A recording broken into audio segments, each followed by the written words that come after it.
Hey guys, Dr. Andy here. Today we are going to go over the do's and don'ts of a disc herniation. Now today we're only going to talk about a lumbar disc herniation or a low back disc herniation, not the neck, because that is a totally different beast and requires its own kind of special focus. Okay, so today let's just talk about low back disc herniations with or without sciatica. So what I mean by sciatica is maybe the pain is going down the back of the leg like a lightning bolt. It's pretty severe, okay?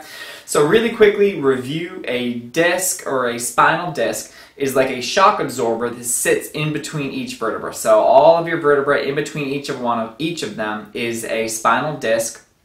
It's sort of like a jelly donut. What I mean by that is it's got a hard outer shell and a liquidy center, and they act like shock absorbers for all of the weight of your body and everything that you do to it. So anytime you put any kind of load on it, anything pushing down, or even gravity, what's absorbing all of that weight is the discs, okay? So over time we can injure them, and so when that happens, maybe you get a little fissure, maybe you get a little tear along the outside of the disc, kind of that hard shell, and what happens is some of that jelly or some of the kind of liquidy inside starts to push out, okay? And a lot of times it does go straight back to the side, which is where the nerves are, your spinal nerves, the ones that go down the legs and can give us that oh so fun sciatica feeling where the pain goes all the way down the leg. So first up, let's talk about the don'ts. What do you not want to do when you have a disc herniation? Okay, number one is rest too much. Okay, so in your mind you might think, oh my god, I've hurt myself, I need to go home and I need to go sit in my recliner. Even if you feel comfortable at the beginning for a little bit, it actually does so much more damage than good, alright? So number one thing I don't want you to do is I don't want you to rest too much and stay off your feet thinking that that somehow is going to help you. It will not help you. We'll get to the other flip side of that in just a moment when we talk about the do's, right? And you can guess it's going to be exercise or at least move around, right? Secondly, I don't want you to eat bad food, and obviously that's kind of like a general recommendation anyways, but bad food, you know, processed food, fried foods, it's very pro-inflammatory. So what that means is that it's going to lower your threshold of pain, so you're going to be a lot more sensitive to pain, so it's going to hurt a lot more, right? And it's actually going to slow the healing process down, okay?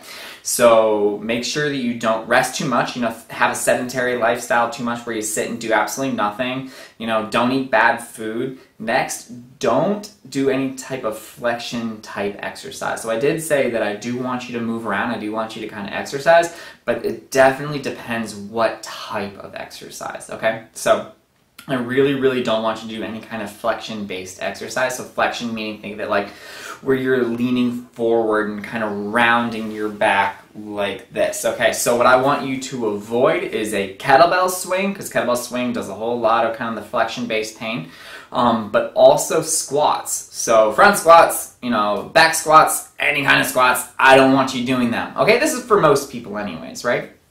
So avoid kettlebell swings and squats, anything with flexion through the low back, okay?